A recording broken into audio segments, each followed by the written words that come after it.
Hello and welcome to the Ice Guys. This is the show that takes you into the world of the National Hockey League. Every game, every day, from a betting perspective. With pro sports handicappers, Ian Cameron, Alex B. Smith, and various guests from the world of hockey and sports betting. And now, here's your host, Ian Cameron.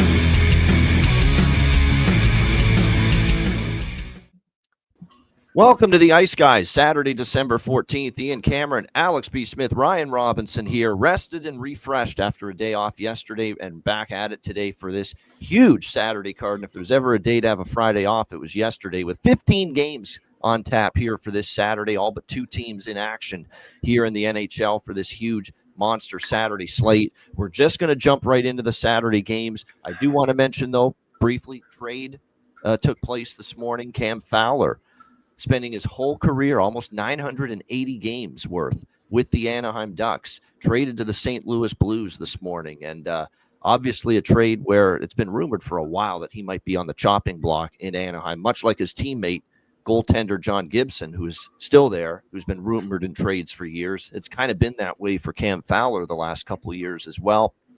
But he finally gets dealt to the St. Louis Blues this morning. So a little defensive depth added for this team with a guy with a ton of experience. Now, he's not had the greatest of last couple of years, but remember, he's been on a pretty horrific team and a team that's been certainly in a rebuild mode for a while. So this is probably a good thing for Cam Fowler to go to a team that's at least got a little more upside, especially since Jim Montgomery took over and they've played some better hockey. The Ducks retained $2.5 million, by the way, on that $6.5 million remaining over the next year and a half on Fowler's current contract. So it actually ended up 991 games total with the Anaheim Ducks, 9 short of 1,000. So he spent his whole career there. But yeah, just really some defensive depth for St. Louis, which is, I think a nice thing. They only had to give up Jeremy Biaka-Batuka, and who's a lower tier prospect, and a second round pick in 2027. That's all they had to give up to Anaheim to get Fowler. So I don't mind it. A little more depth on D for a team that, I think they could use it, actually. Yeah, absolutely. No, it's a great move. It's funny how business, when it happens, it happens, and the timing of that within his career. I'm sure he would have loved to have spent his 1,000th game with the team he'd been with his entire career, have that kind of a ceremony with the guys and people he's close with. But obviously, like you said, business first. And so now he goes to St. Louis, where it's a good fit. And like I said, they need the defensive depth. If they can turn around and be a playoff team, which, like I said, I believe they can be. I believe that from the beginning of the year, making that bet on them to make the playoffs. They need some veteran defensive help. Cam Fowler, I think, might be a good slot fit for them. He will certainly help with that, no doubt. All right, let's get into Saturday. We'll begin with one of 4 afternoon games in the NHL today. We got Chicago and New Jersey. New Jersey minus 340 home favorites, 6 the total here in this game. Massive favorites are the New Jersey Devils. The Anders Sorensen era's gotten off to a 1-2 start in the first 3 games. They lose to Winnipeg. They beat the Rangers. And then I don't know what happened in the second and into the third period where they kind of crumbled. And it was not one of Arvid Soderblom's better games. Couple of goals. I would like to have seen him save them. He gets replaced by today's starter, making his first NHL start, Drew Commesso. And then the Islanders almost collapse and give the game completely away right back to Chicago, down the stretch of it. And they hang on for the 5-4 win in that game. Drew Commesso is a guy that was really, really heavily hyped up when he was drafted a few years ago.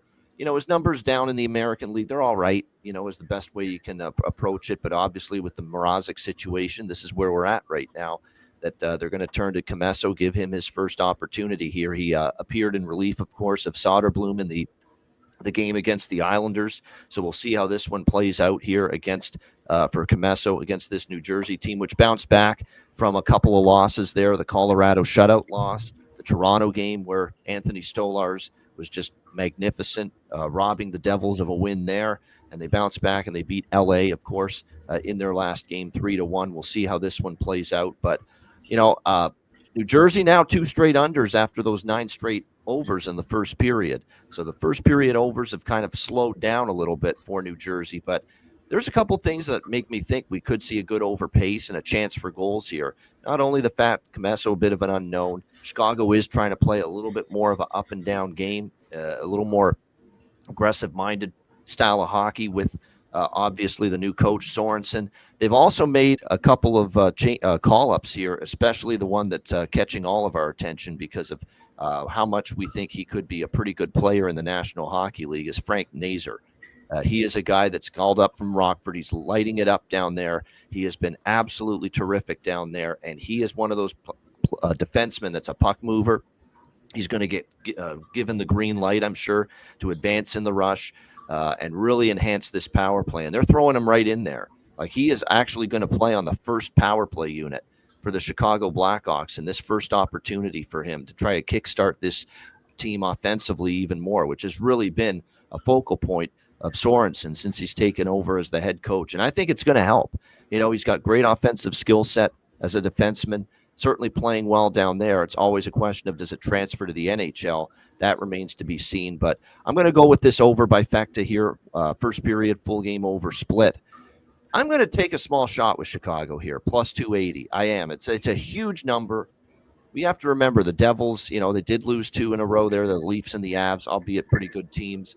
The LA game, they did bounce back, but it wasn't an easy victory for them. It wasn't. And that game was 1-1, actually, late in the second period. So we'll have to see how it plays out here for the Chicago Blackhawks in this game. But I don't mind with the effort's been there, you know, obviously in the 3 games, I think, since the coaching change. Yeah, I'm calling him a defenseman.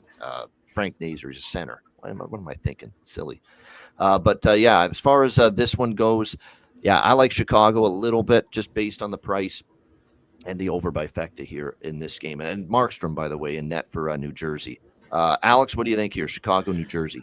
Yes, I'm just typing out and sending plays out to clients. But yeah, this is a game where I like the over by Fecta quite a bit. And also we'll take a shot with Frank Nazar to score plus 400. I'm seeing it for anytime goal at FanDuel. But the book with Drew Commesso in, you know, his extended year and a half with Rockford is that he's had issues with rebound control. I know in the games that I've watched him play, I watched a handful again about a year ago at this time, going back home. I watched a couple of Rockford games against the Wolves, and I try to keep in and watch a little bit of Rockford here and there. And every game that I saw and every highlight that I saw, he was getting beat on some ridiculously bad goals. So that's something where, you know, obviously the plan, and keep in mind this is a Stan Bowman draft pick, right? So it's actually one of his last draft picks.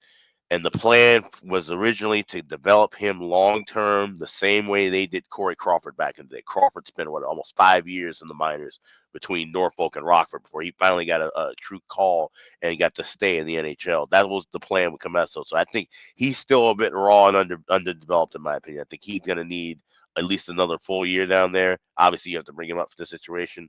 We'll see what he can do, but it wouldn't shock me if this becomes absolute track meet, and maybe New Jersey can run away with it if this one gets out of hand. So I'm going to stay a little bit away from the Hawks' money line.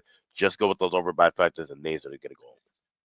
There you go. Frank Nazar to make an impact. And like I said, he's going to be in the top 6 forward group, centering, second line, and he's going to be on the first power play unit. So going to be given that opportunity, no question, to make an impact here. And we'll see if he can provide that boost right away for the Chicago Blackhawks. Ryan, what do you like here, if anything? Chicago, New Jersey. Yeah, I'm going to stay off of anything sides and totals. I'm just going to take a long shot. I'm going to go. I know Comesso's numbers haven't been great in the AHL this year, and Alex mentioned he's given up some bad goals. I'm going to take a small shot on Jack Hughes 3+ goals at plus 6,000. Just put a couple bucks on it for a big return. I might do 2+ as well, so that if he gets a 2 and not the hat trick, it cashes. But I'm just going to take a small shot on that. I've got a feeling he's going to have a good game, especially with uncertainties of Chicago's goaltending.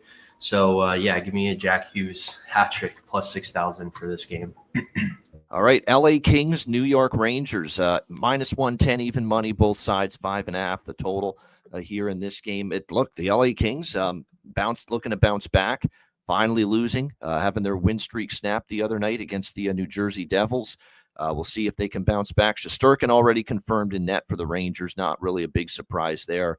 Darcy Kemper projected, not yet confirmed by the Kings, but we should have word who's going to be in net very soon.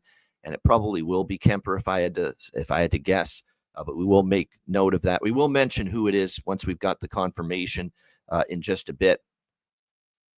The Kings have been playing well. I lean Kings, but, I've not been as bullish on the Kings as the market, and I've certainly not been nearly as impressed about their great win streak as some people. I don't mind taking a shot against the Rangers because I don't think a win against Buffalo proves to me you're back on track. And obviously that's who the Rangers beat in their last game earlier this week. These are two teams I'd not in a rush to back either one. I lean Kings. I actually think this is probably a low-scoring game here. If you look at the Kings, they've actually been a strong first period under team of late to the tune of 8-2. What we saw from the Rangers, too, against Buffalo, when they got that 1-0 lead, they tried to sit on it for as long as they could. It really was a let's focus on that defense right now and try to get back on track and just let's get our foundation going as far as playing with good structure again. And I saw that from the Rangers in that Buffalo game on Wednesday night. So it has me thinking we could have a sleepy, lower scoring affair possibly here with the Kings and the Rangers this afternoon. But for me, no official bet on this game. This is a huge card. And, I don't pass on many games, but there's nothing I really love here. Alex, what do you think? Kings, Rangers?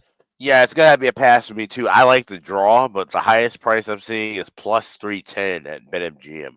With a big card like this, that's way too low of a price for me. So you could dabble on it small if you like, but I'm gonna pass. All right, Ryan, Kings, Rangers. I'm in the same spot as well. I think it's a tough spot. LA obviously just had their 6-game winning streak snapped against, I think it was New Jersey.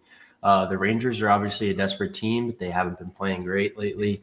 I think this is a pass for me. I lean the under as well because they have been, especially LA. You mentioned the trend. I think under is what I lean to. But in terms of pregame, I'm not really on anything. I think if there was 2 quick goals or something like that, and the total jumped up to a 7 or 7.5, I might take a live under because I think it would slow down a little bit. But in terms of pregame, I'm just staying off of it in sides and totals. Yeah, I think, like I said, just really not in a rush to bet either team. It's really that simple. All right, Philadelphia, Minnesota. We've got the Minnesota Wild minus 150, home favorites, 5.5 the total in this game. Now the Wild coming off probably one of their worst games this season. They get absolutely steamrolled by the Edmonton Oilers, 7-1 the other night. Of course, that was a best bet for me on the show, was the over in that Oilers Wild game, and it was as easy as it gets. The reason I like the over in that game is because Minnesota is a very decimated team right now, especially when it comes to defense. You're talking about the loss of Jonas Brodin. He's one of their minutes munchers on the blue line. He certainly plays a lot in all situations. Good, solid defenseman. You're without Joel Eriksson, who's one of your best shutdown defensive forwards, defensive centers on the hockey team. You're not going to be as good of a defensive team when he's out of the lineup. And yeah, some people might, yawn at the fact that now Jacob Middleton's out for this team on the blue line as well, on IR. He's going to miss some time. That guy's got 80 blocked shots almost on the season. And he doesn't give you anything offensively. Everything he gives you is physicality and someone that can move bodies from in front of the net, play a physical game, block shots. So his absence will be felt absolutely more so defensively than offensively. So I continue to look at Minnesota team that with no Eriksson, no Brodin, now Jacob Middleton comes out of the lineup now due to injury. And all of a sudden, I believe this is a team that's going to struggle to keep the puck out of the net. And sure enough, what have we seen from Minnesota? 2 games without Brodin and Eriksson, and now you add Middleton onto that. Well, in the first 2 games, you gave up 5 to Utah. You gave up 7 to Edmonton. So again, that defense is suddenly not anywhere close to what we know it can be for Minnesota because they're compromised right now with the personnel that they're missing. Meanwhile, you look at Philadelphia, 4-1 win against Detroit. How about all 4 goals in that game coming from Scott Laughton? I don't know what the Red Wings ever did to Scott Laughton because Cuban Wayne Gretzky pointed this out. Scott Laughton has scored a shit ton of goals against Detroit, yet he hadn't scored in a very long time prior to that Detroit game. And he gets all 4 goals for Philadelphia in that game. So I don't know what the Red Wings did to piss off Scott Laughton, but he always seems to just absolutely annihilate that team and scorch them offensively, and it happened again. I've talked about this for a while with the Flyers. They have now scored at least 3 goals in 9 of their last 10 games. They've been very consistent. Mishkov's chipping in. Konechny's chipping in, Tippett, Farabee, players like that. Of course, they get the 4-goal performance from Lawton. So there's no question that they are scoring more goals right now. Philadelphia feeling a little more confidence offensively. Sam Ersson will be in net for them today. It'll be Marc-Andre Fleury for Minnesota getting the start here, who's actually got a very good record, 5-1, 5-1-1 this year with Fleury in net, and his numbers are actually not bad. But the team in front of him is weakened defensively with Brodin out, with Eriksson Ek out, now with Jacob Middleton out. I think Philly can score. I like Ersson. I've talked about that he's better than Kolosov and Fedotov right now for sure. But he hasn't been great in the couple of starts that he's been back, Ersson. So maybe Minnesota gets on the board. I like this full game over again with Minnesota, especially at a 5.5 with all the issues defensively and the missing personnel that hurt them defensively more than offensively. I think you can make a case for over 5.5 here. -120 with Flyers Wild. Not to mention, look at this series history we've seen with these two teams. Last 4 meetings have had 9, 8, 7, and 12 goals. All of them going over the total. 4-0 to the over. The last 4 head-to-head meetings here, Flyers and Wild. So I do like over 5.5 here. I'm going to grab a small piece of Philly, +130. I actually got +140 on it. I don't love that Minnesota got embarrassed at home. You got to think the effort's going to be strong here for the Wild. But I don't know if defensively they're capable, of locking it down, even though they're going to want to after giving up 7 goals. They are really weakened defensively with the specific players they're missing right now. So definitely over 5.5, and a small bet on the Flyers here, +130 to +140 as well. They've actually owned Philadelphia, believe it or not, as well. They've done well head-to-head, 4 straight wins for the Flyers over the Wild. Alex, what do you think here? Philly, Minnesota.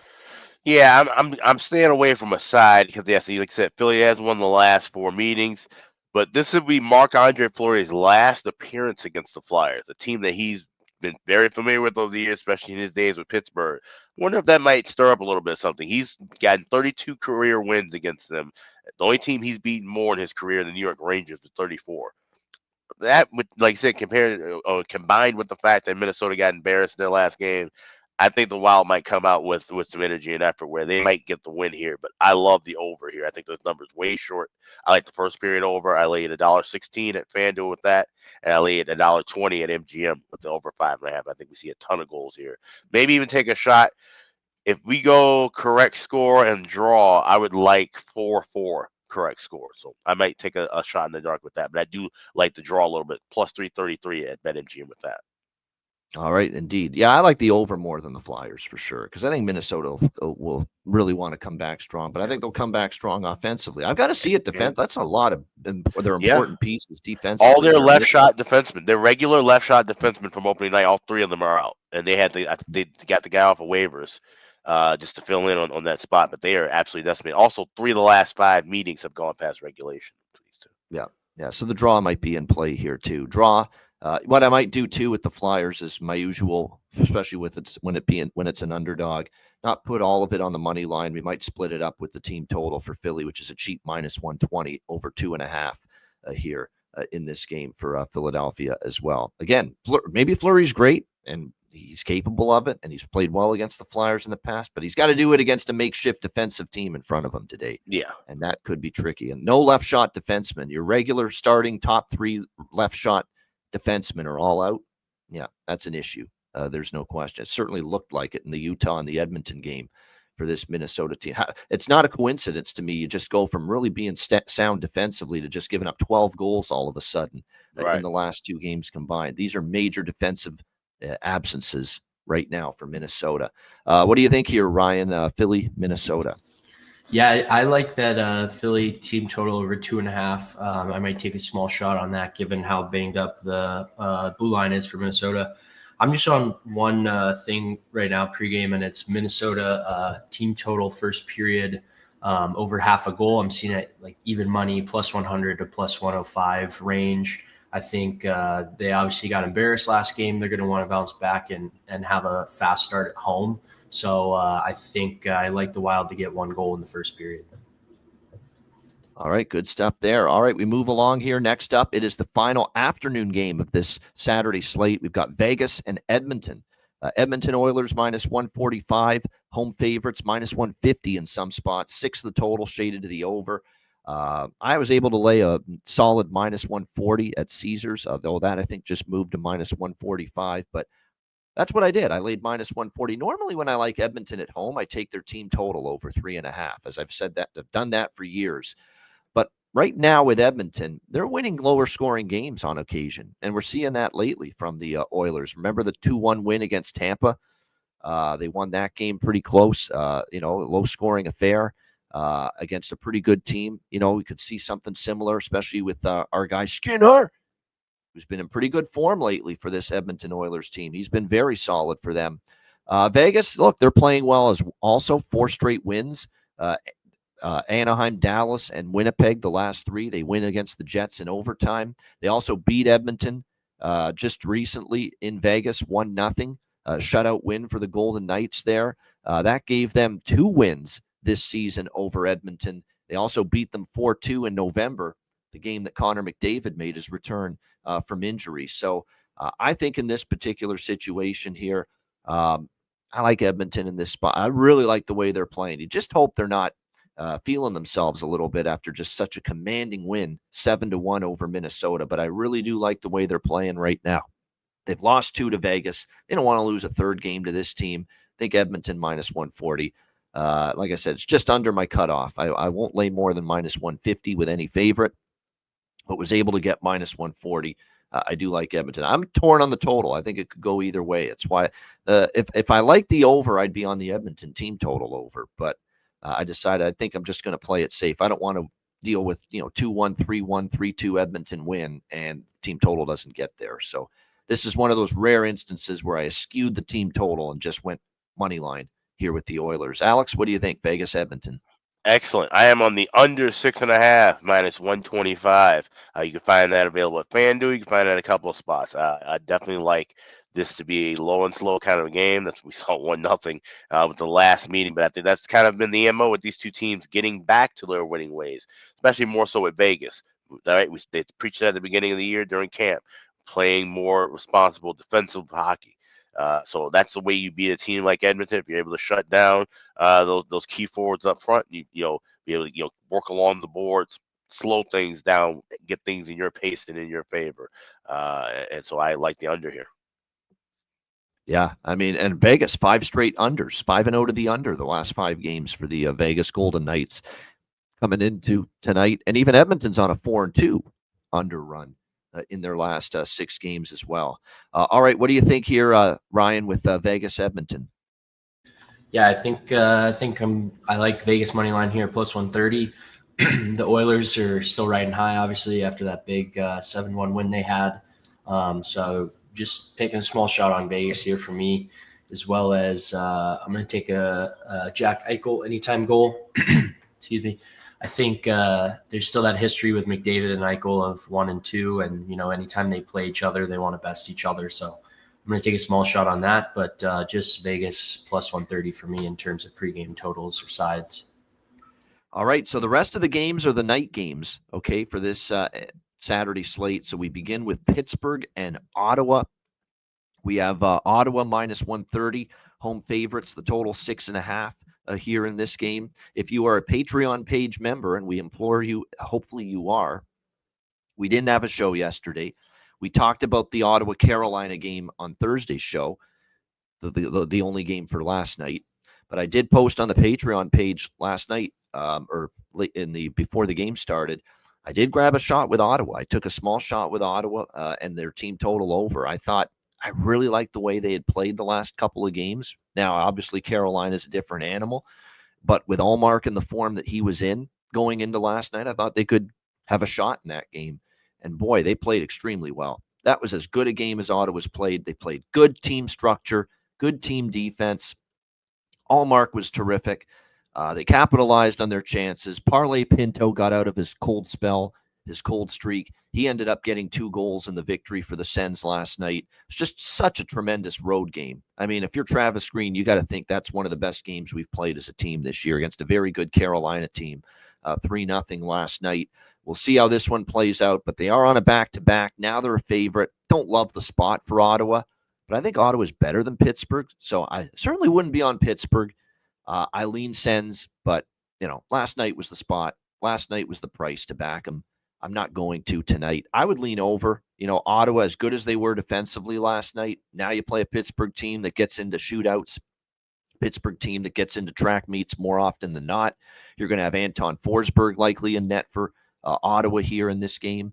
For Pittsburgh, it really doesn't matter who's in net for Pittsburgh. They're going to give up goals, but they're capable of scoring goals, especially with that top line doing some of the damage they've done lately for the Penguins. The Crosby, Raquel, Rust line has been terrific, and they have to be terrific because they don't have the offensive depth, and especially in the bottom six they used to have. But right now they are playing well. Crosby, Raquel, and Rust. Jari confirmed, obviously, in net for Pittsburgh. Nothing on the side, but I am interested in the over 6.5 here with the Penguins and the Senators. You know what? There he is. I was going to throw to Ryan, but Alex is back. Alex, what do you think here? Yeah, Pittsburgh, Ottawa. This game's a pass for me. Like I said, on a big card tonight. These are two teams, like I said, I haven't had the best of luck really capturing the magic with. So just passing along with this. Yeah, no doubt. Energize says, I think we get Allmark here. I don't know if Travis would start him on a back-to-back, but he is. Maybe they feel he had a shutout last night. Ride back with the red hot commodity right now. You never know. And look, Anton Forsberg has not been confirmed yet, so the door is open. Maybe we get Allmark again. If it's Allmark again, I wouldn't take. That's why I haven't locked the over in. I'm just thinking of it right now. I'm waiting to see who's in net for Ottawa. This is only an over 6.5 bet for me if it's Forsberg, personally. What do you think here in this one, Ryan? Penguins, Senators. Yeah, this one's a total pass for me as well. Pittsburgh obviously had a good game last game. You don't know if they're going to be carried over. And Ottawa played yesterday, so I think it's a tough spot for me. And I'm just with how many games there are today, I'm not going to touch this one. Nothing wrong with that, no doubt. You know what I like for a goal prop here? Look, obviously anyone on the top line is worthy right now for Pittsburgh because they've been great. But Shane Pinto, this is the kind of stuff I like. Someone that couldn't buy a goal, couldn't buy a goal for weeks, and finally he gets 2 goals last night for the Ottawa Senators. And watch him heat up now. You know that there's capabilities offensively for him. And just seeing, now one of them was an empty net goal last night to put it away, but just to see the puck go in for him, it's going to take all that pressure off. He can relax. He can play with more confidence. Now when he gets those chances, he's probably going to have more confidence to finish. So plus 350 for Shane Pinto. I do like that here tonight for a goal prop for Ottawa in this game. All right, Toronto and Detroit, original 6 rivalry matchup on a Saturday night. Nothing wrong with that. We got the Leafs minus 180, road favorites, 6 the total in this game.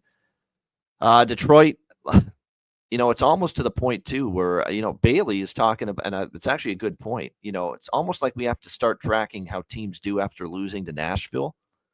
And that is true.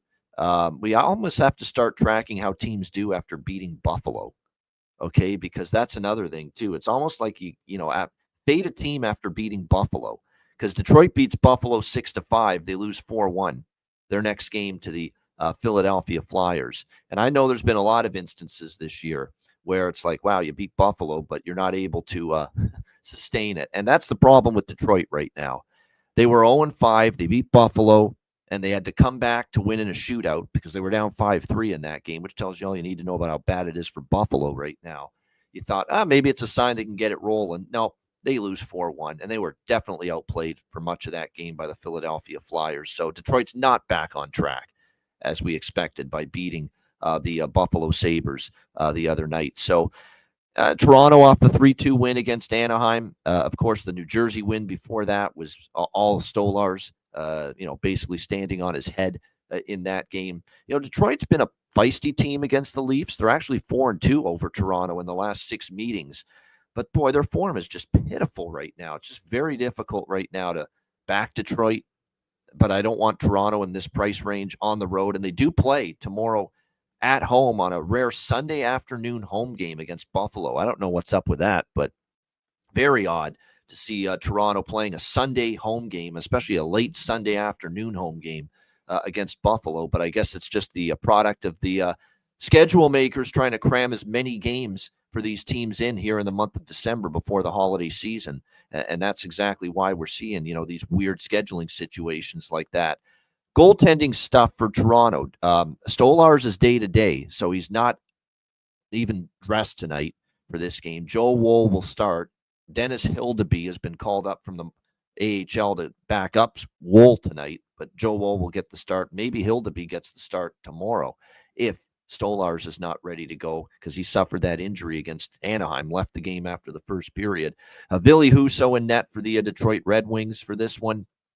Looks like Lalonde's kind of going back and forth between Talbot and Husso, although Talbot exited Friday's practice with a lower body injury. He's not available for this game today. So Ville Husso, by default, has to start pretty much here for the Detroit Red Wings. So, and they basically had to make a move and call up Jack Campbell from Grand Rapids. So there you go. We've got a situation here where Detroit's got a backup they had to call up. So you got Campbell on Detroit and Hildeby for Toronto called up to back up because of injuries to the goaltending. So yeah, I lean draw. That's really not much more than that. I don't want to lay this price with Toronto. I can't back Detroit, even though they've played Toronto tough. Total-wise, I don't love the total either. I think Woll's very good and capable of being very good, and he knows this is an opportunity for him. Detroit's not scoring right now, other than Buffalo, which, again, speaks volumes about Buffalo right now and how much they stink that they gave up 5-6 goals to Detroit. So, but other than that, Detroit's offense has had a hard time getting going. So it's just a lean to the draw. There's not much I'm involved with. It's nothing I've bet pregame as of yet. Alex, what do you think? Leafs, Red Wings. Yeah, this is also where I grabbed the draw plus 325. That's the only play that I have in this spot. Like you mentioned, the goalie issues with Detroit. It's funny. It seems like I can never keep things on track with my goalie chart involving the Wings because now you have Jack Campbell, who was literally their fifth string goalie, now being called up to back up. Didn't think he would get any time with Detroit. Obviously, was kind of going through some stuff. But then you look at Toronto, and I was watching the game the other night, and just how worse of the luck can they get with the goaltending? You finally feel like you have a quality guy in net in Stolarz. We're talking about how good he looks. We're thinking he's gonna have a great night against his old team, and then bam, he gets hurt. So it's just very unfortunate the situation that's going on in net with both of these clubs. But I do think it'll be a close game, and I think it goes past 60. So plus 325 with the draw for me. All right, yeah, that's probably what I'd look at is the draw. One thing about Detroit, they've always given the Leaf a tough game for some reason over the years, and maybe that happens again. Look, Toronto had to work to beat Anaheim. That was not a crisp, clean, commanding effort from the Leafs against Anaheim the other night. So it feels like this is probably a 3-2 or 4-3 kind of win for Toronto. That's what it feels like, with a chance that maybe we see overtime. So the draw might be worth a few bucks. Ryan, what do you like here? Toronto, Detroit? Yeah, it's kind of a tricky spot with Detroit playing Buffalo tomorrow during the day. I think I lean towards the Leafs in regulation. I see it at, I think it's minus 105. Detroit can't really get out of their own way, and the only reason they hadn't lost 7 in a row is because Buffalo had lost 8 in a row. So I think I lean Detroit or Toronto here in regulation. Might take a small shot on that, but this is another game that I don't really love, just because it's kind of hard to pick a good spot, and Toronto plays tomorrow. So, there's always that possibility that they're looking for that. They're looking past this a little bit and looking for the midday game tomorrow. So I'm going to stay off of this pregame most likely. Yeah, nothing wrong with that. Like I said, the draw would be the only thing I'm really all that enthusiastic about when it comes to this game. But what I am enthusiastic with for props here is as long as he's playing with Tavares and Nylander, and we saw him get 2 goals against Anaheim, Max Pacioretty, good value. And obviously that was a terrific game, and he kind of has been a little bit cold offensively of late, but boy, got it going against Anaheim. You're getting plus 370. He's on the top 6.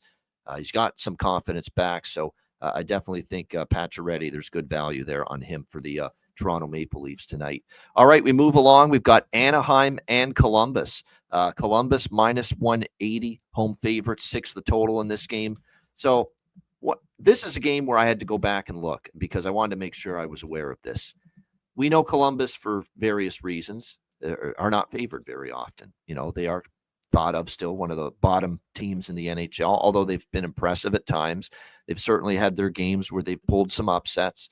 They certainly are an offensively capable team, but they're still a losing team, and they haven't been favored very often this year. So I went back and looked, and because I was very much interested. How good has Columbus been this year when they've been favored? Well, they've only been favored 4 times this year. They're 1-3 in those games as a favorite. That's not what you want to see with a team being asked to lay minus 180 here in this game. Now, for Anaheim, there's been a disastrous road trip. They just traded away Cam Fowler. So a blue line that's already bad, giving up shots, giving up goals, giving up way too many quality chances. Now there's, another hole you've got to fill there. But the effort's been, the Ottawa game just was bad from the start.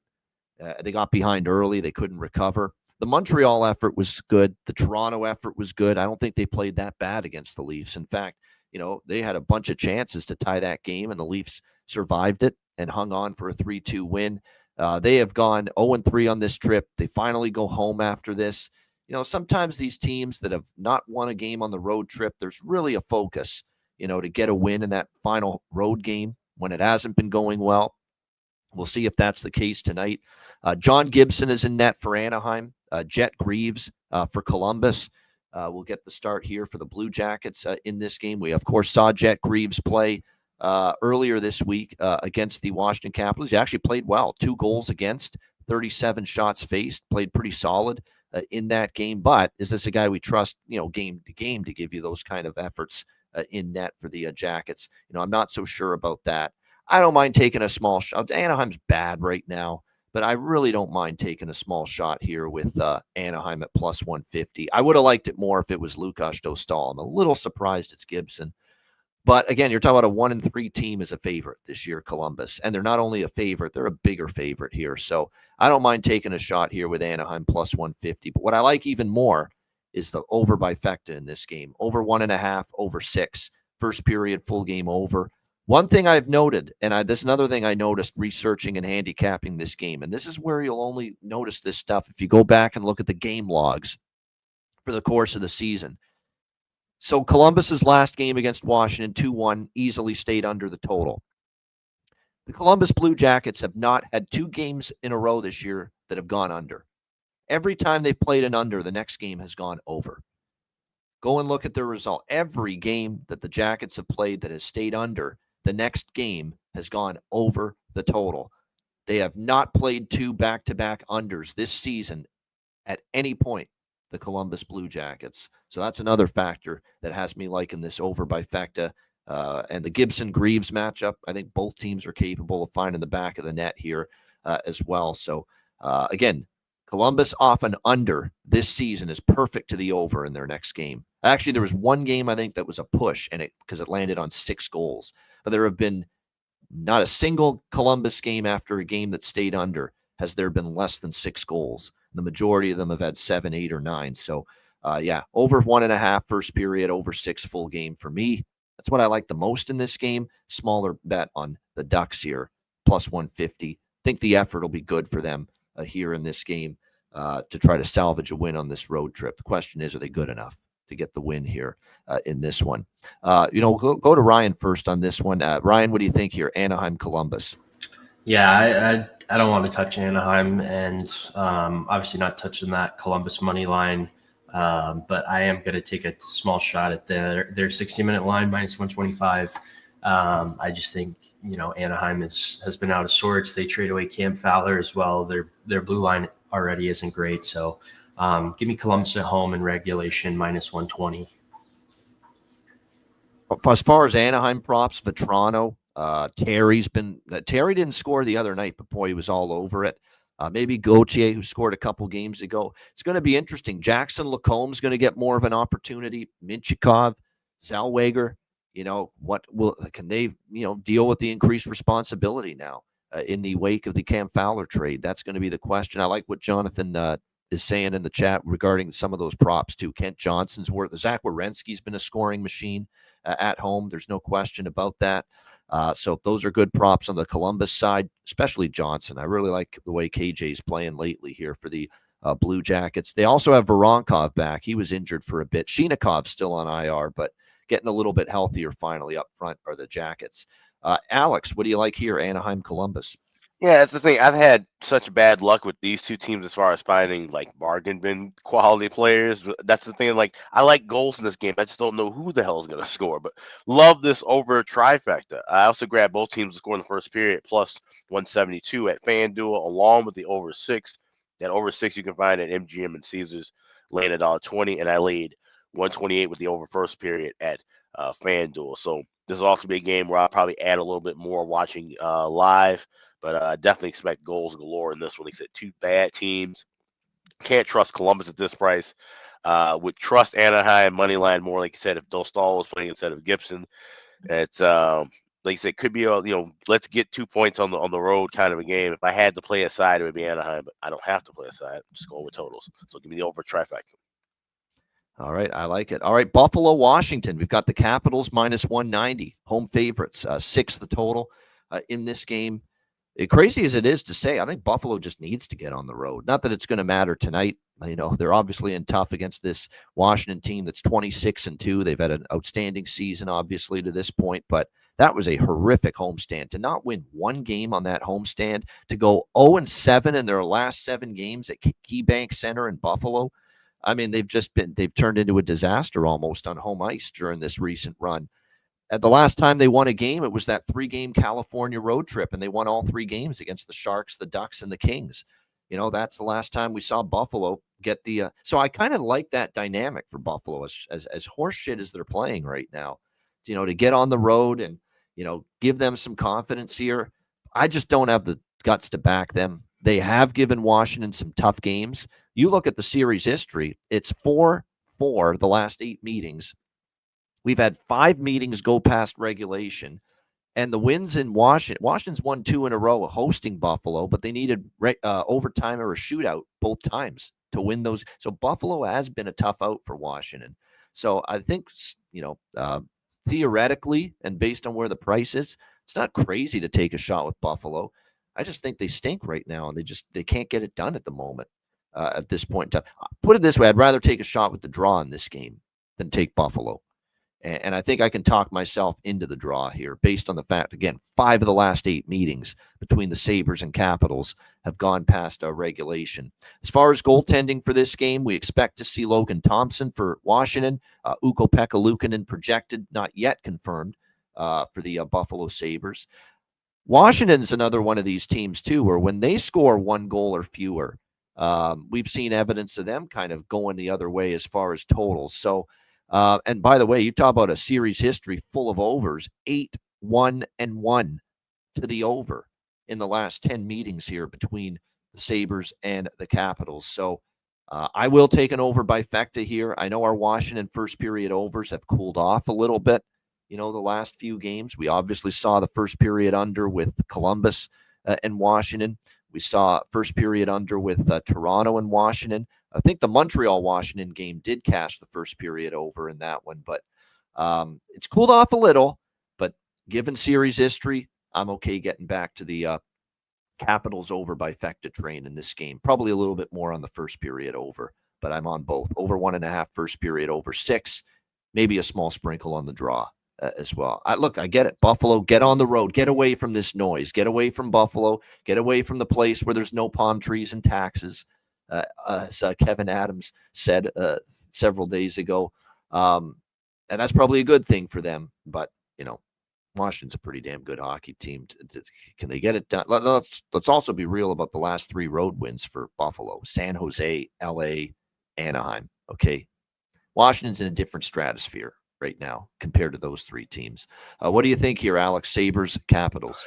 Yeah, right there with you on the over bifecta. I like the draw, I think, a bit more at plus 340 available at BetMGM. Like I said, 5 of the last 8 meetings going past regulation. And we're talking about various levels of bad with these 2 teams going back a ways, right? So obviously it's a better Washington team, but like I said, Buffalo needing to just get away from home. We said this too many times about the Sabres. They lose at home, and then they have to kind of reinvigorate themselves by being more business-like on the road. So I think that could be a spot here that leads to some goals as well. I don't know correct score guess here, but I will be on the draw. And like I said, we'll take some smaller shots with the first period over and full game over. Might jump on those more in game. Yeah, 8-game losing streak overall for Buffalo. But we talked last year about this We talked a little bit about this 2 years ago as well with Buffalo. You don't want to be taking them at home very often, especially as favorites. But the road dog rule, I think it was last year or 2 years ago, they went on this run against better teams as road underdogs, and they were pulling upsets. Now, can they get back to that here tonight? That remains to be seen. But if you're going to bet Buffalo, this is the preferred spot. Against the better competition as road dogs. They've actually last year, 2 years ago, cashed a few times in this situation. Will they tonight's the question. Here's what I'll say, too. Washington, if you look at the series history, it's 4-4, like I said, in the last 8 meetings. The 4 Washington wins, all 4 Washington wins in those last 8 meetings went to overtime or a shootout.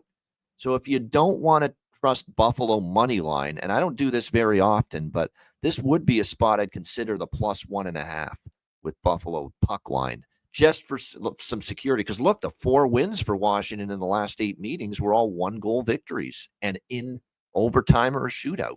So not a ton of evidence that Washington's won by margin against the Sabres of late. So if you want a little more security, like you kind of lean Buffalo, but you're kind of gun shy on the money line like I am, you could go +1.5 instead.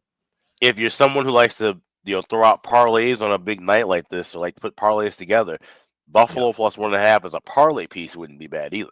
Yes, knock that price down a little bit. Yeah. No doubt, because it is -155 or so to take Buffalo on its own right now, +1.5 on the puck line. Ryan, what do you think here? Sabres Capitals. Yes, the only thing I like pregame is that first period over 1.5. I see it at -125, -130. So I'm going to be on that pregame.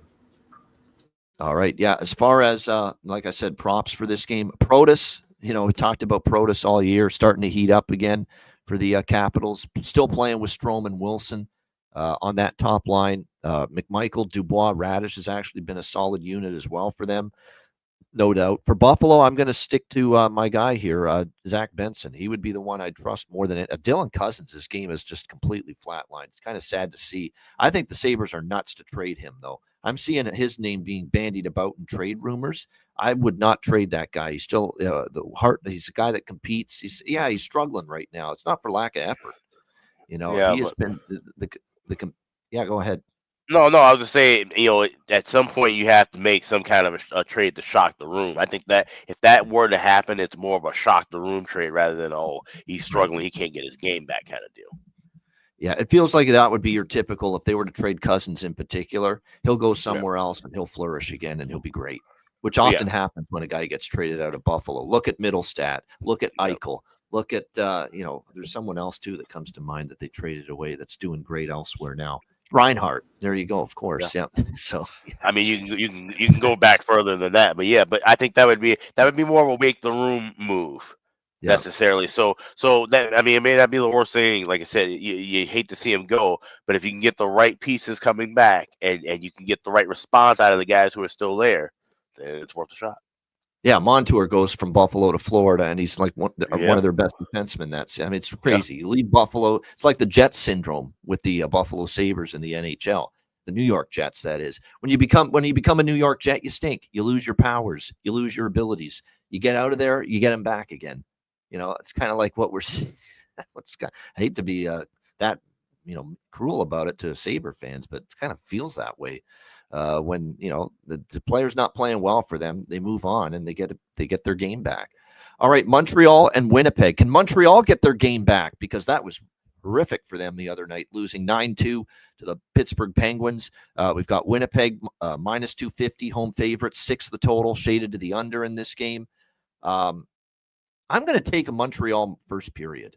That's what I'm going to. I don't know if I trust them for the full game, but first period, yeah, I don't mind it. Winnipeg's, coming off the game against Vegas, where I know they ended up falling short 3-2 in overtime, which followed the 8-1 win against Boston. I took Vegas in that game. I said, I still don't trust Winnipeg. They took advantage of a Boston team that's not been great. But like I said, I don't think I trust Montreal for a full 60.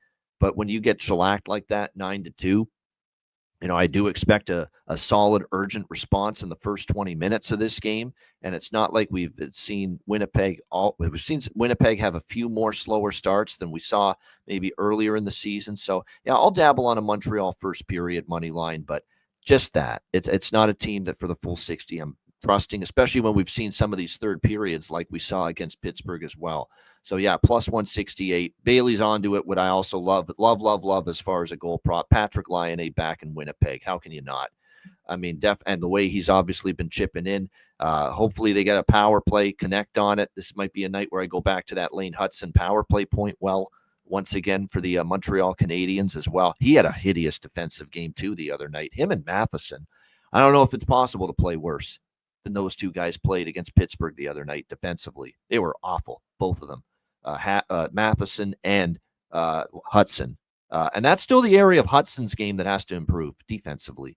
He's a wizard with the puck. He's a magician with the puck on his stick and the power play abilities and the skating ability, the vision, making great plays with the puck. But he still has a lot of room for improvement at the defensive end of the ice, which is, look, it's nothing. It's not an indictment of Hudson. It's just the reality of a very young player at the NHL level, that it's going to take time for that defensive game to get there for him.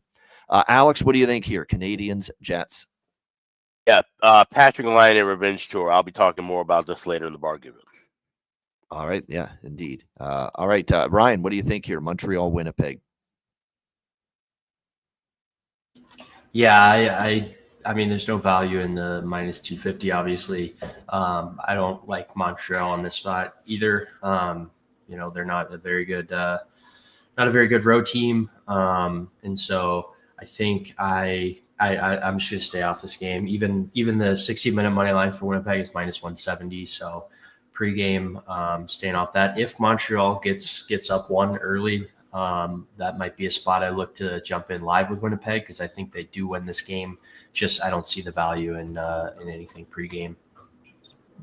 Yeah, nothing wrong with that. All right, next. By the way, it's Hellebuck confirmed. I would assume Marty St. Louis is going to give Montembeault a chance to bounce back. Hasn't been confirmed yet, but yeah, Sam Montembeault being projected. Yeah, in net for the Habs here. All right, St. Louis and Dallas. We've got the Stars minus 230, home favorites. 6 the total, shaded to the under here in this game. St. Louis is in the San Jose system play, off a loss to the San Jose Sharks. And we know how pretty good that has been throughout the course of the season, that particular situation. I've got the latest numbers with that at 7-2.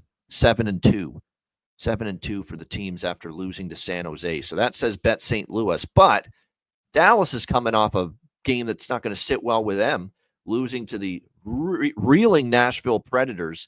And Nashville rolls into Dallas with a surprising win, to say the least, against the Dallas Stars in that one. So I would expect Dallas to play well. So I don't love this. I like the angle. It's been good, 7-2, but I don't really want to go heads up a ton against Dallas, coming off a pretty bad game by their standards, 4-1 against Nashville. The one highlight was Leon Bixel getting his first NHL goal in his NHL debut. How about that?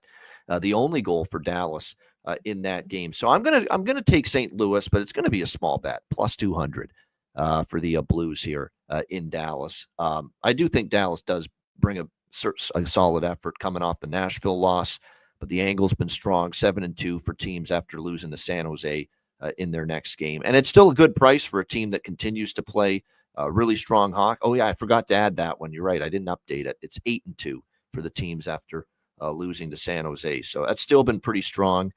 So in this case here, like I said, we'll go with the Blues here, plus 200. I mean, they're back in the price range and in the role that I like them in. They're 0-2 at home as favorites.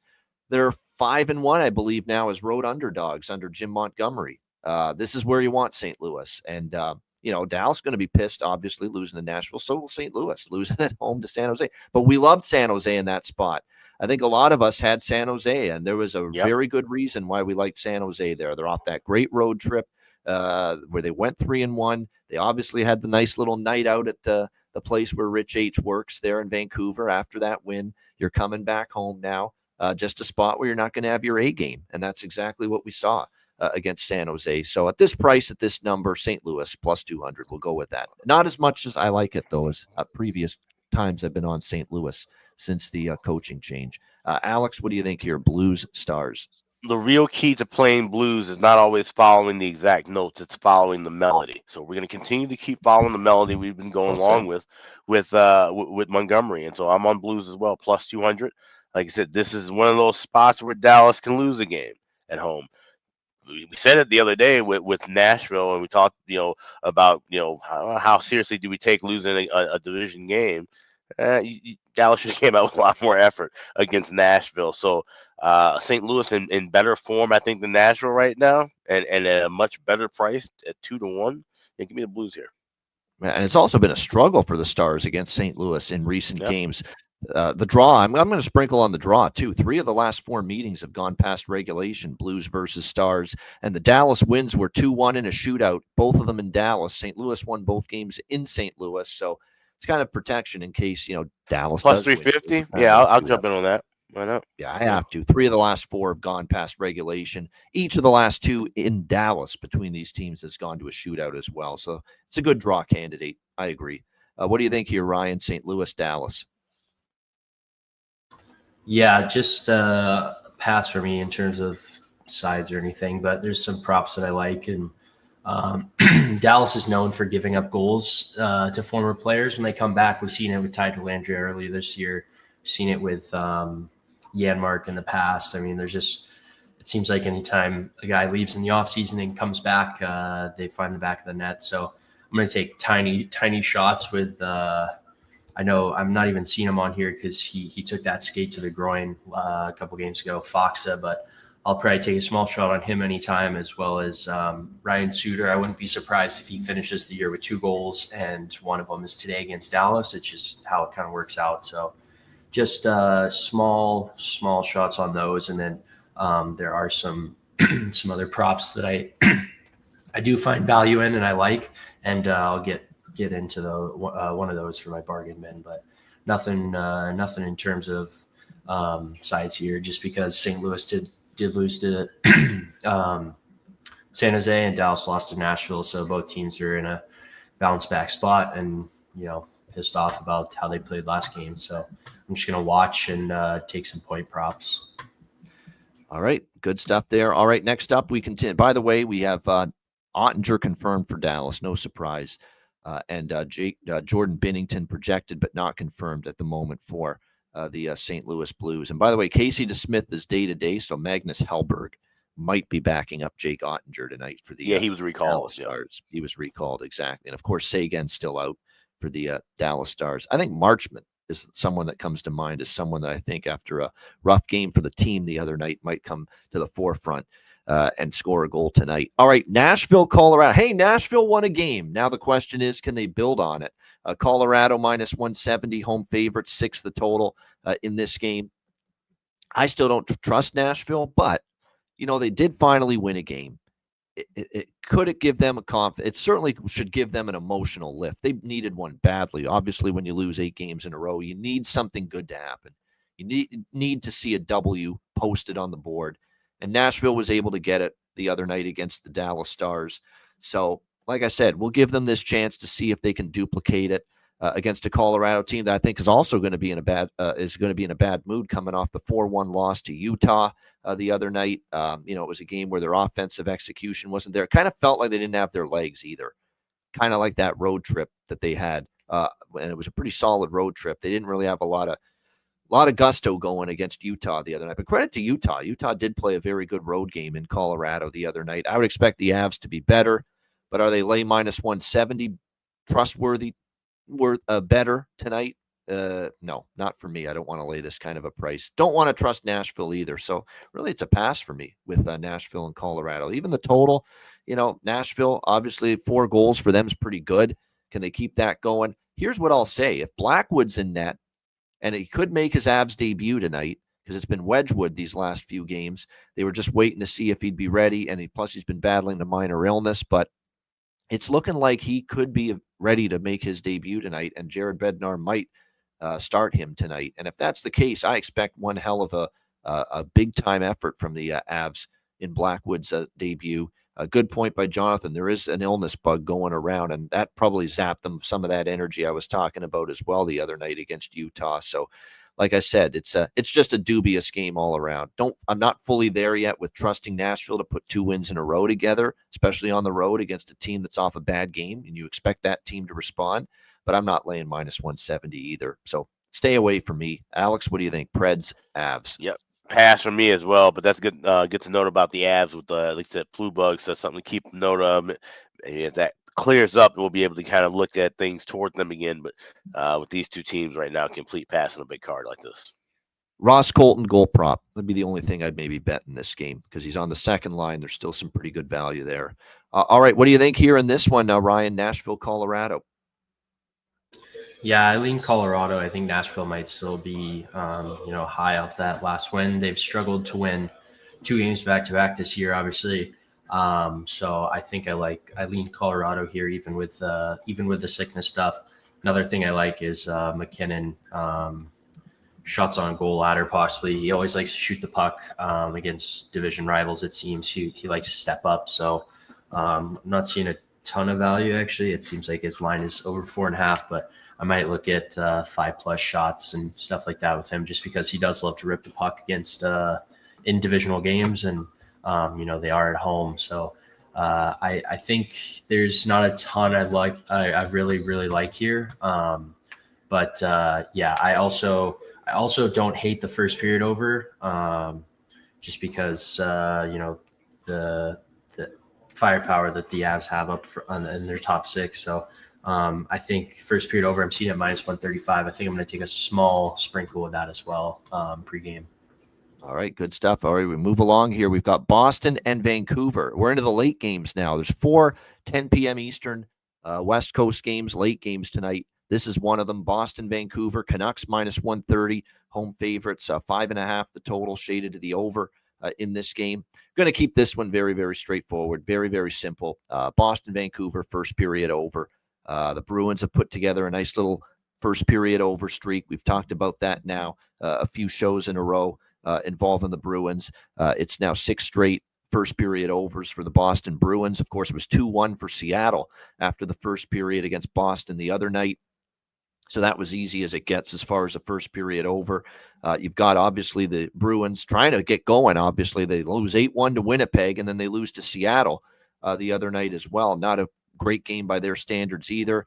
You got Vancouver off a terrific performance in a 4-0 shutout win over the Florida Panthers. I'm telling you what, I'm fascinated to see where Rick Tocchet goes goaltending-wise tonight, because Lankinen was terrific again. He's been so strong this year for the Canucks, but you also know that Demko is still your number one. You got to work him back in, but you also know he wasn't really that sharp in his first start back earlier in the week for Vancouver when they lost to St. Louis. So really interesting that if Lankinen continues to put up, when you're shutting out the champs, you're making a statement to Rick Tocchet. I want to keep getting starts. I want the net. I want to keep getting opportunity. And so if it's Demko tonight, there's a little more pressure on him to play well because Lankinen, it cannot be denied right now with the way he's played all season long for the Vancouver Canucks in net. So haven't been I would expect he goes back to Demko because you got to start getting Demko going here. Get him, more starts, try to feel the puck, be better certainly, and get more confident, get more rhythm, get more momentum. But boy, oh boy, Kevin Lankinen's making a very loud and clear statement to Rick Tocchet and the coaching staff that, yeah, Demko, the number one, is back, but don't you forget about me, just like they say in the arena every time Vancouver scores a goal. Don't you forget about me, because I've played pretty damn good, and I've kept this team afloat when Demko was out. So something to watch for. The only bet I have is that first period over. Not involved in the side. I could only take Vancouver. I don't want anything on Boston right now, but kind of feels like Boston bounce back spot. Vancouver off of a 4-0 shutout against the champs. Are we going to get Vancouver's best tonight? We'll see. If they do, they can win. So I lean Vancouver, but don't love it enough to bet it. I like the first period over. Again, 6 straight for Boston. Alex, what do you think here? Bruins, Canucks. Yeah, first period over for me as well. Like I said, I like it even more if it's Demko starting, because I think he's still a little bit rusty. And it would make sense to ride Lankinen while he's hot. You're not going to have Lankinen be this good forever. necessarily. We know what Demko can deliver, but we've seen Lincoln, and now this is his second great run in the NHL, kind of as a starter or 1A 1B option. How long can that last? I think the more sustainable run is to get Demko back into gear. Then if you got both of them running hot, then you just move forward with that. So that'll be interesting to see with this game and moving forward. But I like the first period over here with Bees and Canucks. All right, there you go, Bruins and Canucks. Yeah, you know what? With the Bruins, I remember that game, and that was Lankinen. That's what also has me thinking, does Tocchet go back to the guy that was amazing in that game against Boston at TD Garden earlier this year? Because he stole that game for Vancouver, Lankinen, against the Bruins. I remember it because I took Vancouver in that game on that road trip, and he stole it. Bruins played well enough, but they could not solve Kevin Lankinen. So it's going to give Tocchet some real thought that maybe we got to go back to Lankinen one more time, given the success he had against Boston earlier this year. But we'll wait and see on that. Regardless of the goalie situation, this is still a play for me, this first period over. Just riding the 6 straight for Boston going into this matchup. I don't think Ryan's as big a homer, Aaron, as Real Deal Prime. I think Real Deal Prime, he'll rarely ever speak bad on Buffalo, ever. That's true. Yeah. So I think you got to put Real Deal Prime a little more of a Sabres homer than Ryan, our guy here, is a Dallas homer. I think that's where we're at there. Ryan, what do you think here? Bruins, Canucks. Yeah, I like the first period over with you guys. Something else, depending on if it's Demko or not. I see the Bruins team total over 2.5 at -130, which I think is a pretty good price, pretty fair. So I like the value in that play. I think that's in terms of pregame. That's the only thing that I'm going to be on pregame. I don't really want to play with the over. Haven't been great with those lately. So yeah, I think another small shot I might take is Jake DeBrusk. Anytime +185. I know it's it's not in Boston, but it is still his former team, and he has a lot of buddies on the team. So. Anytime you're playing a former team, you want to, show the guys that they made a mistake letting you go. And so I think the +185 for an anytime goal is pretty good value for him. He's been good for them this season. All right. Next up, we got Florida and Calgary. Florida Panthers -190 road favorites, 5.5 the total here in this game. How about the Panthers in the system play? I mean, of all teams, we would not expect to be in the system play very often. Florida would be one of them. How often has it been since Florida's been shut out? But that's exactly what happened the other night against Vancouver. Brilliant performance from Kevin Lankinen, and obviously a 4-0 shutout win. Although full marks to Vancouver. They deserved to win that game. They played very well. I know Paul Maurice and company are not going to be thrilled with what we saw from the Panthers in that game. We'll see if they can bounce back here against Calgary. Florida hasn't been great here these last 3, 4, 5 games. I lean to their team total over 3.5, but right now I'm just sticking with the first period full game over split in this one with the system play. I like it quite a bit. I think for Florida, a bit of a wake-up call getting shut out like that. Plus the full game total is only 5.5.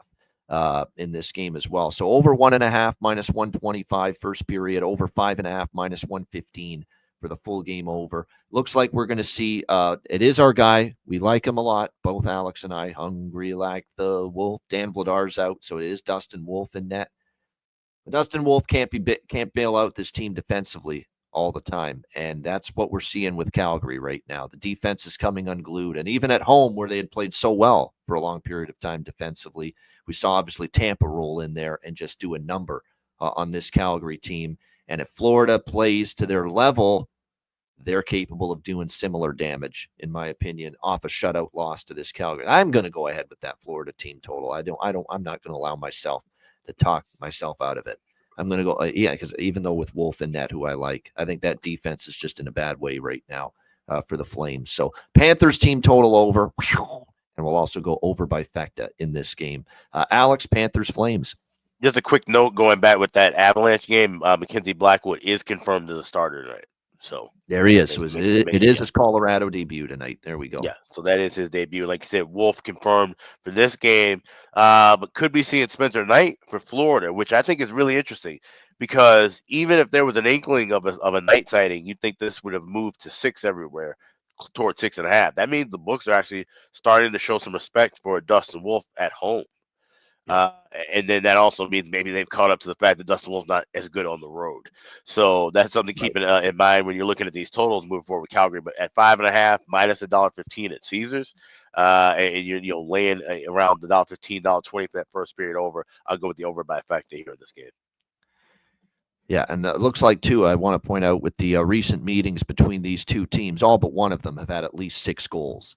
All but one of the last 6 meetings have had at least 6 goals. 5 of the last 6, at least 6 goals between these two teams. So that's what makes that 5.5 really advantageous for me as far as betting over the total here in this one. Ryan, what do you think here? Florida, Calgary.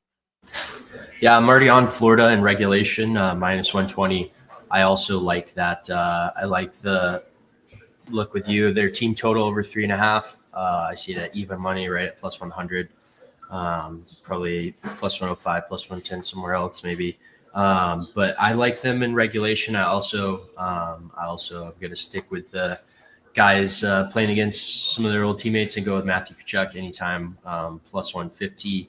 You know, he loves going back to Calgary. He had a lot of memories there. So I'm going to take a shot with him to score anytime.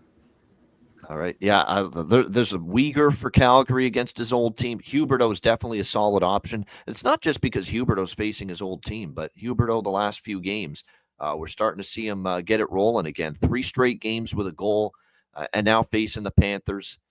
Certainly no shortage of inspiration, to want to do damage here tonight against Florida for Huberdeau. And like I said, on a 3 consecutive game goal scoring streak as well, and you can still get plus 375 Bet Rivers. So it's a really good player prop in my opinion for this game tonight. For Florida, I would look probably more towards Matthew Tkachuk for sure. Back in Calgary, and obviously a team getting shut out their last game, you'd expect a response from him. How about Sam Bennett for the Florida Panthers, another former member of the Calgary Flames? So those are 2 that stick out as far as props go. And I think for me too, Evan Rodriguez, Carter Verhaeghe as well. Verhaeghe in particular, who's been a little quiet lately. Maybe a good chance for him to kind of get back on track tonight as well against Calgary. I like Wolf. He's got great numbers at home, but there's now a couple of pieces of evidence now, especially the Tampa game, where Calgary's not bottling things up defensively at home the last couple of games like they did previously. And that, I think, is going to put Wolf in a little more duress, especially when you got an angry Florida team off a rare shutout loss coming into town. All right, Utah, San Jose. We've got Utah minus 185, road favorite, 6 the total here in this one. The Utah Hockey Club, I've seen some really good things from them the last few games. Definitely some improvement. You're seeing the offensive abilities start to come back here for Utah in recent games. That has been good to see. They've won 3 of their last 4. They beat Buffalo, Philly at the end of the road trip. They beat Colorado 4-1. Tough loss to Minnesota, but I thought they battled very well in a tough spot off 2 games on the road out east, losing in a shootout. They have a 2-1 loss to Dallas. They were very competitive in that game. So they definitely, this is a team where the arrow's pointing up a little bit on the Utah Hockey Club with the way they've played of late. San Jose's off a 6-game road trip. They wrapped it up in style with a 4-3 win against St. Louis. All things considered, other than the blowout loss to Tampa, it was a solid road trip for them. They beat Washington in overtime as a big underdog. I remember being on the Sharks in that game. 3-1 loss to Florida, 1-goal loss to Carolina. So again, this team continues to compete, at a pretty high level. We'll see if that continues here tonight. Let's see who's in net for these 2 teams. Georgiev in net for San Jose. Look, he got the win in his first start with his new team. Not pretty, but he got the job done. He still gave up 3 goals, but hung on at the end for that 4-3 win against St. Louis. Does that give him a little confidence moving forward? We'll have to wait and see. He's projected in net. Vimelka projected, not confirmed though yet for Utah going into this game. With San Jose coming in off the road, I could see the game getting kind of an up and down, sloppy kind of affair potentially. They did play only the one time earlier this year in Utah, and it was a 5-4 San Jose win in overtime. So if Georgiev's in, I'm interested in maybe an over by Fecta here, specifically more so the full game over, but I'm waiting on that confirmation. Nothing on the side for me. Alex, what do you think here? Utah, San Jose. Yeah, this is going to be a pass for me. Like I said, with a lot of stuff already in play, it's kind of made me mulling over, but I don't even want to lay $1.15 with Utah in regulation. So I'm just passing through on this one. All right, Ryan, how about you here? Utah, San Jose. I'm with Alex. Pass. I like it. Short, sweet, simple, to the point. Good stuff there. Yeah, you're right, Rich. Normally, this is a spot where, by the way, I'm only going to be on the full game over. I'm just noticing Utah's gone under in 5 straight in the first period.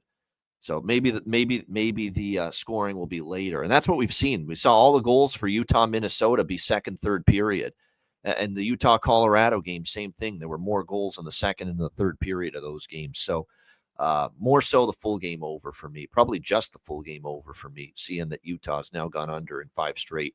All right, final game of this massive Saturday card.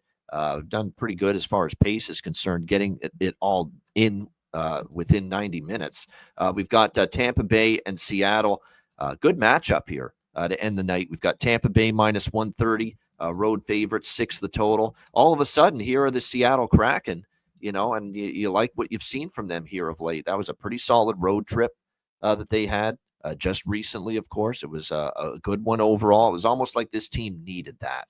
Get on the road, get some confidence when you're struggling, and they were able to do that, Seattle, on that road trip that they had against the Hurricanes, the Islanders, the Rangers. They won 3 of the 4. They come home, they lose a hard-fought game to Florida, 2-1 in a shootout, and then they bounce back and they thump Boston 5-1. So it's been a nice little stretch of hockey here for the Seattle Kraken. See if they continue that here tonight against Tampa Bay. The Lightning, off a loss to Edmonton, able to bounce back and wallop Calgary 8-3 against over the Flames. What a night it was for a lot of the top players. Hagel was outstanding. Gensel was all over the place. Kucherov again with a 4-point game. Just crazy stuff we continue to see here from Nikita Kucherov right now. The Tampa Bay now is at the point now where they are trying to turn this into a successful road trip as well.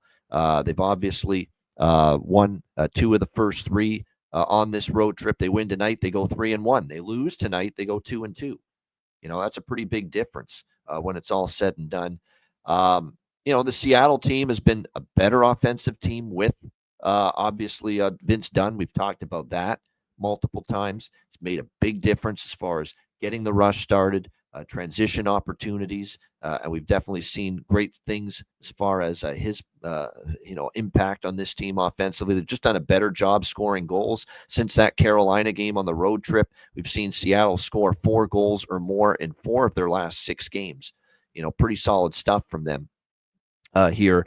Both meetings last year between these teams, of course, they just play once in each building. Lightning and Kraken, both of them 4-3 scores, and both of them went to overtime. It was 4-3 for Seattle in Tampa, and it was a 4-3 Tampa in overtime in Seattle between these two teams. Vasilevsky and DeCourt projected. Philip Grubauer confirmed for Seattle. So there we go. Philip Grubauer is going to be in net, and we've talked about how Grubauer has struggled until the Boston game. He played very well that night. 5-1 against the Bruins, 1 goal allowed on 34 shots. He needed a good performance because he had given up 15 goals in his previous 3 starts before that. So that was a much-needed boost of confidence. Can we see it again, though, from Grubauer? That's going to be the key. I have a feeling, too, and by the way, Chernak day-to-day, does he return? Victor Hedman, he's been banged up day-to-day. Does he play tonight? We'll have to wait and see on that. Does maybe John Cooper at the end of a road trip rest Vasilevsky? I don't know if he will. I don't think he will, but he hasn't been confirmed yet. And the pattern with Cooper is when you go this late without confirmation already that Vasilevsky is going to be in net, it's sometimes a telltale sign that these are the spots sometimes he's gone with Johansson in net instead. So this is going to be something you want to monitor throughout the course of the day. I'm not saying it. To me, at the end of a road trip, you just go home after this. You're not going to play for at least another couple days. You would think you're going to put Vasilevsky in net, but the fact it hasn't been confirmed yet, I think leaves the door open at least. That John Cooper's maybe thinking of putting Double J, Jonas Johansson, in net. But again, we'll wait and see on that. If it is Johansson versus Grubauer, I'm definitely taking over the total in this game. There's no question about that. And even if it is Vasilevsky, I do lean over. 4-3 games each of the last 2 meetings last year, 7 goals. So I still do like the over. I'll like it more, though, if Vasilevsky gets rested tonight. Alex, what do you think here? Lightning, Kraken. Yeah, being that this is the late game, we can wait for confirmations before making any moves. But if it is Vasilevsky in that, I'm going with a draw.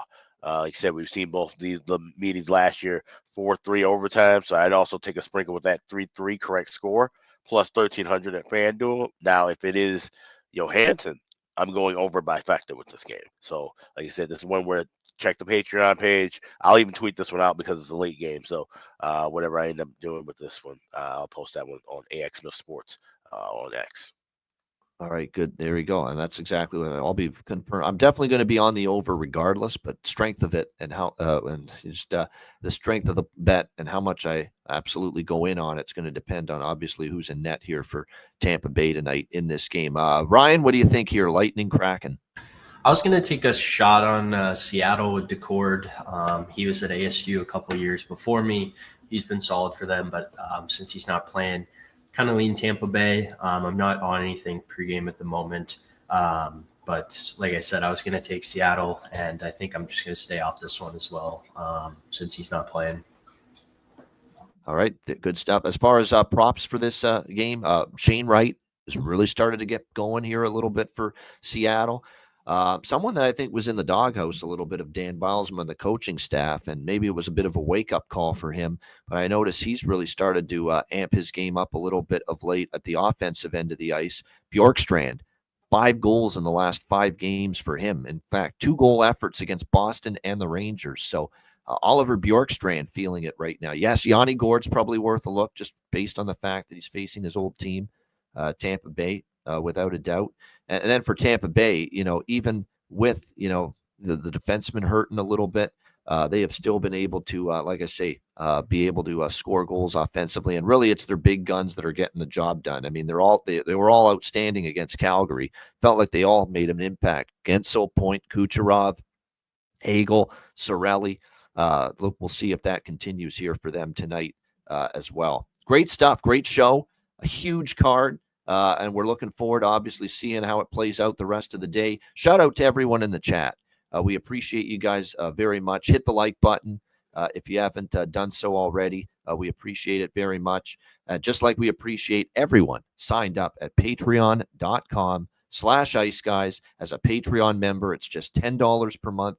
Again, we've got our goalie charts and totals charts. Of course, we've got obviously our daily betting card. I forgot to fucking post the damn player suite yesterday, but I'm going to do it right after the show. We'll get that up and running for everyone. The player suite interview with Phil Sykes is a great interview. Make sure you check that out. We'll get that on the Patreon page right after the show.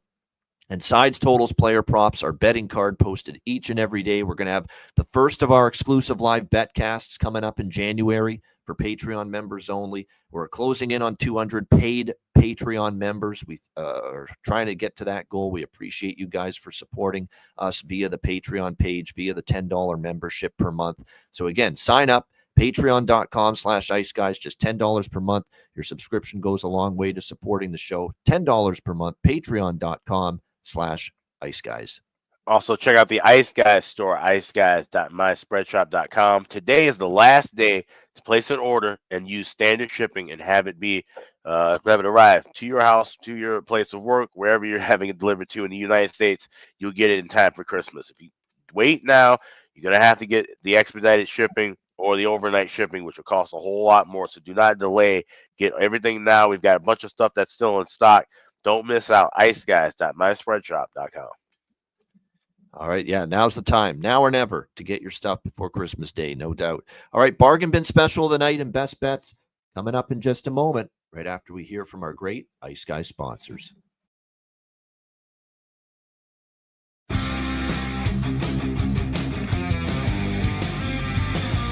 Support for the Ice Guys podcast is provided by Boston Hemp Incorporated, Manscaped, Power Play Sportsbook, Raise Your Game, Tailgater Social, and a big thank you to all that subscribe to the Ice Guys Patreon page.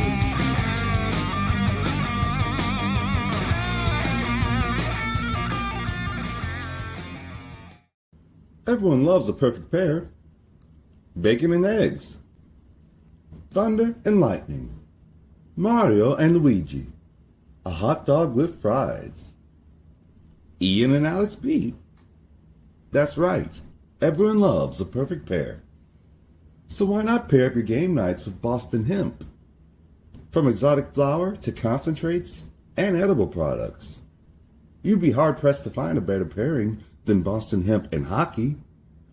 Check them out today at bostonhempinc.com. That's bostonhempinc.com. Boston Hemp Incorporated, the official smoke sponsor of the Ice Guys. Void where prohibited by law. Not available outside of the United States. Must be 21 or over to obtain products. Check your local regulations to see if Boston Hemp is available in your area. All right, shout out to all our great sponsors, including Boston Hemp Inc. Make sure you check them out. Of course, 20% off all orders on the website using the promo code IceGuys at bostonhempinc.com. All right, bargain bin special of the night. I don't think we have enough games to choose from, quite honestly, for the bargain bin special here for this Saturday. Kidding, of course. Facetiousness is one of my specialties. Alex, what do you like in the bargain bin special for tonight? Yeah, let's head on up north to Winnipeg. You got Montreal taking on the Jets. I said Patrick Laine revenge tour. I think he gets 2 points tonight. So I'm taking a shot with that plus 650 available at FanDuel. But I also think he might have a shot to get 2 goals. So 1 goal is only plus 270, but you get 2 goals plus 2200, for Patrick Laine. So Patrick Laine 2 points plus 650. Patrick Laine plus 2 points, 22-1. Both available at FanDuel. That's my bargain special. I think Laine goes off his return with the Habs against the Jets. All right, I like it. It's all about Patrick Laine and his return to Winnipeg with the Montreal Canadiens for Alex B. Smith with his bargain bin special of the night. All right, Ryan, what do you like here? Bargain bin special. Yeah, I'm going to stick to familiarity. I'm going to go with Rope Hintz 2+ points. See that plus 450, plus 500 range, depending on the book. But I like him to get 2 points. You know, Dallas is going to want to bounce back, and they need that top line to get going. He's playing with Robertson and Johnson. You know, his speed generates so many chances. He's been kind of snake bitten lately. But I just have a gut feeling that Rope Hintz shows up tonight. So give me 2+ points for Rope Hintz as my bargain bin special. There you go. Rope Hintz over 1.5 points for the Dallas Stars for Ryan with his bargain bin special of the night. My bargain bin special of the night. There's some good choices tonight, definitely on this board overall. But I think for a bargain bin special, I am going to turn to, let me just make sure the price is good. I'm going to turn to Alexei Protas for the Washington Capitals. This is someone we've taken before with success with the bargain bin special of the night previously this season. And he is plus 350 right now to find the back of the net tonight in this game. He scored the last game as well for Washington, and he's playing on the top line. Buffalo's been giving up goals lately, obviously, as we know. So Washington, Alexei Protas, plus 350 for my bargain bin special of the night. Honorable mention to Huberdeau. That was almost my bargain bin, too. I think that's a good one as well for Calgary tonight as he faces his old team, the Florida Panthers. All right, bargain bin, not bargain bin, we just did that. Best bets for this Saturday. Alex, what do you like for best bet? Let's head to the District of Columbia. We got Buffalo taking on Washington. And instead, there's been a lot of games that needed longer than 60 minutes to figure out the outcome. Let's go with the draw, plus 340 with Sabres and Caps. It's my Saturday best bet. There we go. Buffalo, Washington draw for Alex B. Smith with his best bet for this Saturday. Ryan, what do you like for best bet? Yeah, I was tempted by that. I looked at that game as well as the first period over. But for my best bet, I'm going back to Florida. Florida Panthers, they've been good to me this year. So I'm taking them 60-minute line at minus 120 as my best bet today. All right, good stuff indeed. I like it. All right, best bet for me. We're going to do the full game over leg of the system play tonight in the late game, Florida and Calgary. I know Dustin Wolf's in net. He's been good at home, but Calgary's defense has clearly been rough lately, and it carried over to their home game against Tampa Bay. And now you've got a team that's equally potent coming in here in a bad mood off a shutout loss to Vancouver. I think that Calgary defense struggles, but I do think we can see Calgary chip in enough offensively at home for the over as well. We'll go with Florida, Calgary, over 5.5, minus 115. That'll be my best bet here for this Saturday NHL card. Shout out to everyone in the chat. We appreciate it very much. Hit the like button on the way out. And we wish Matt Robinson all the best with my best bet is Reno -7.5 tonight against Vegas. For the Reno Ice Raiders. Scored one hell of a short-handed goal last night for Reno. Did the Auger salute after the game. So Matt Robinson getting the job done for the Reno Ice Raiders on the ice. Great stuff. A reminder, the Ice Guys is live Tuesday to Friday, 2 p.m. Eastern, Saturday, Sunday, Monday, noon Eastern. If you can't watch the show live, download the Ice Guys podcast in audio form on all major podcast platforms. For Alex P. Smith and Ryan Robinson, I'm Ian Cameron. Have a great Saturday. Enjoy the games and good luck. And we will be back with you tomorrow on Sunday, noon Eastern, for another edition of the Ice Guys.